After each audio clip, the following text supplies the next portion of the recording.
عالم میں ہے نرالا، اعلیٰ ہے اس کا مقام، مرکز تحفظ اسلام۔ نمبر 23، وَكُلُّ شَيْءٍ يَجْرِي بِتَقْدِيرِهِ وَمَشِيَّتِهِ، دنیا میں تمام کام اللہ کی تقدیر اور اللہ کی چاہت کے مطابق ہوتے ہیں۔ وَمَشِيَّتُهُ تَنْفُذُ، اور جو اللہ رب العزت چاہتے ہیں وہ ہو کر رہتا ہے۔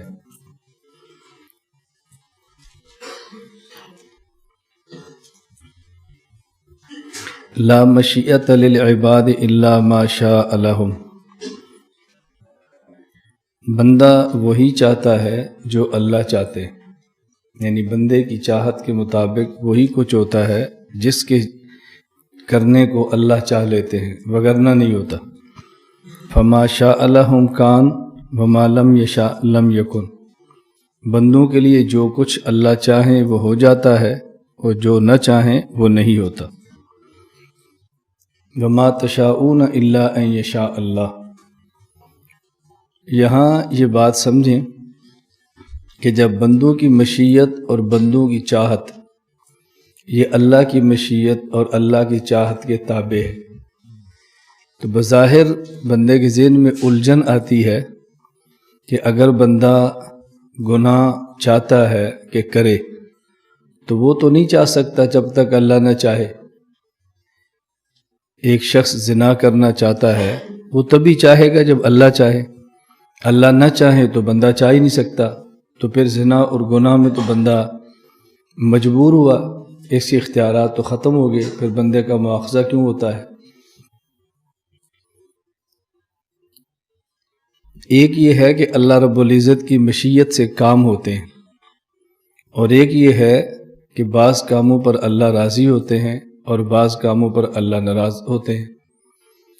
مشیت اور رضا میں فرق سمجھیں، یعنی اللہ رب العزت نے کفر اور ایمان، فسق اور تقوی یہ بندے کو اختیار دیا ہے، چاہے تو کفر کرے، چاہے تو ایمان قبول کرے، چاہے تو گناہ کرے اور چاہے تو نیکی، اور یہ جو بندے کو اختیار دیا ہے یہ اللہ رب العزت کی طرف سے ہے۔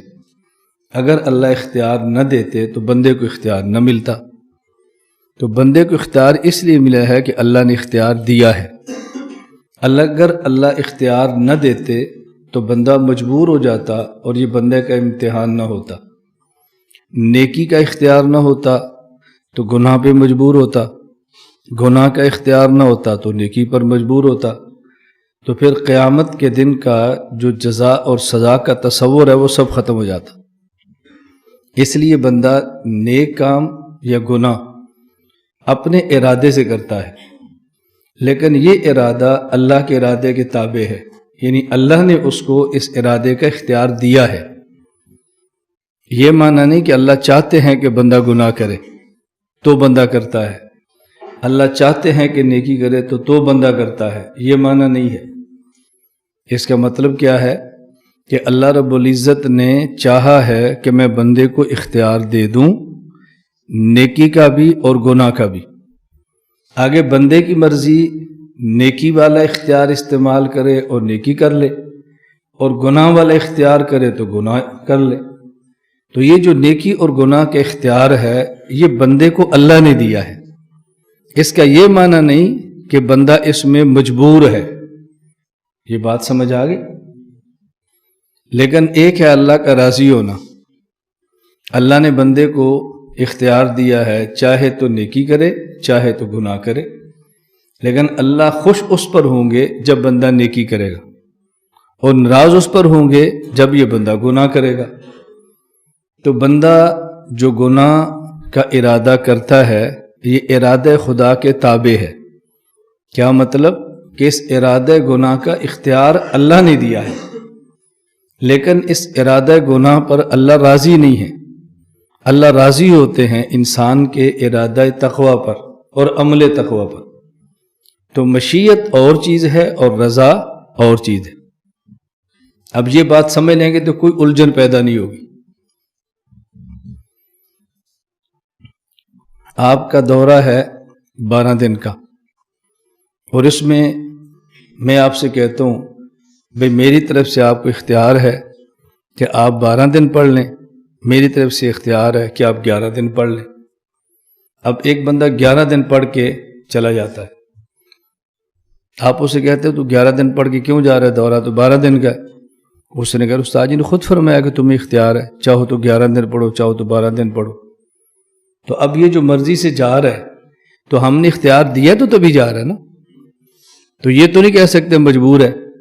لیکن یہ جو ہم نے کہا چاہے تو 12 دن پڑھ لیں، چاہے تو 11 دن پڑھ لیں، ہم خوش 11 دن پر ہیں یا 12 دن پر ہیں؟ خوش 11 پر نہیں، خوش 12 پر ہی. لیکن جانا چاہے تو ہماری طرف سے اختیار، آپ جائیں بھی تو ہم کچھ نہیں کہتے آپ کو. تو ایک ہوتا ہے یہ دیکھنا کہ اختیار مشیت کیا ہے، ایک یہ ہے کہ یہ دیکھنا ہے کہ رضا کیا ہے. مشیت اور رضا میں فرق ہے. اس لیے فرمایا کہ لا مشیت للعباد الا ما شاء اللہ. اس بات کو سمجھنا بہت ضروری ہے، اور یہ بات سمجھ آ جائے پھر کبھی الجھنیں پیدا نہیں ہوتی. یہ ہمیشہ بات ذہن نشین فرما لیں. یہدی نمبر 24، یہدی من یشاء ویعصم ویعافی من یشاء فضلا. اللہ رب العزت ہدایت دیتے ہیں جس کو چاہتے ہیں، اور گناہوں سے بچاتے ہیں جس کو چاہتے ہیں، اور عافیت عطا فرماتے ہیں جس کو چاہتے ہیں، اپنے فضل اپنے کرم سے احسان فرما کر. کسی بندے کو ہدایت دیتے ہیں تو یہ نہیں کہ اس بندے کا حق ہے کہ اس کو ہدایت ضرور دی جائے. اگر کسی بندے کو گناہوں سے بچا لیتے ہیں تو یہ نہیں کہ اس کا حق تھا کہ اس کو گناہوں سے بچایا جاتا. اگر کسی بندے کو کسی تکلیف سے نجات دے کے عافیت دیتے ہیں تو یہ نہیں کہ اس بندے کا حق تھا، یہ اللہ اپنے کرم سے عطا فرماتے ہیں.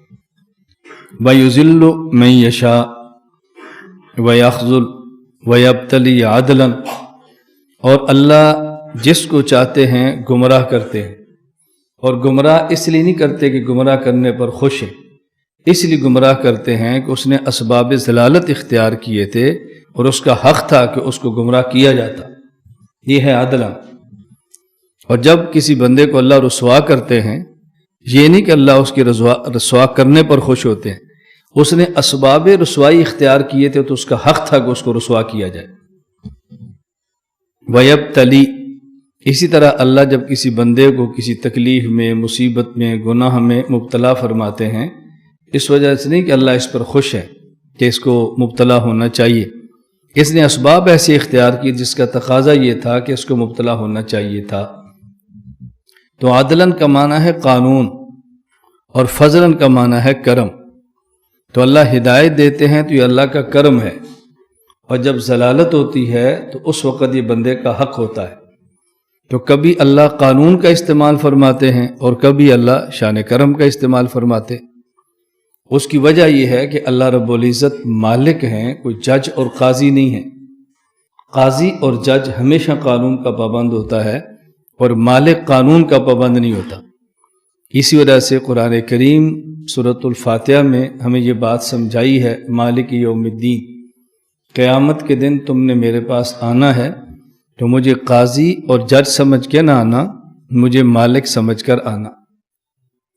قاضی قانون کا پابند ہے. جب قانون کے تقاضے کے مطابق جرم ثابت ہو جائے تو قاضی معاف نہیں کر سکتا، اور مالک قانون کا پابند نہیں ہے. قانون اگر کسی کو مجرم ثابت کر بھی دے تو مالک کو پھر بھی اختیار ہوتا ہے، چاہے تو سزا دے اور چاہے تو بری کرے. تو قاضی قانون کا پابند ہے، مالک قانون کا پابند نہیں. دوسرا فرق یہ ہے کہ قاضی اور جج کے سامنے مجرم اقبال جرم کرے تو قاضی اس کو سزا دیتا ہے، اور مالک اللہ اس کے سامنے اقبال جرم کرے تو جرم کو معاف کرتے ہیں، اور جو معاف کیا ہے اس کے اوپر بھی نیکی لکھ دیتے ہیں. قاضی کے سامنے اقبال جرم کرو تو وہ سزا دیتا ہے، اور مالک کے سامنے اقبال جرم کرو تو جرم کو معاف کر دیتا ہے.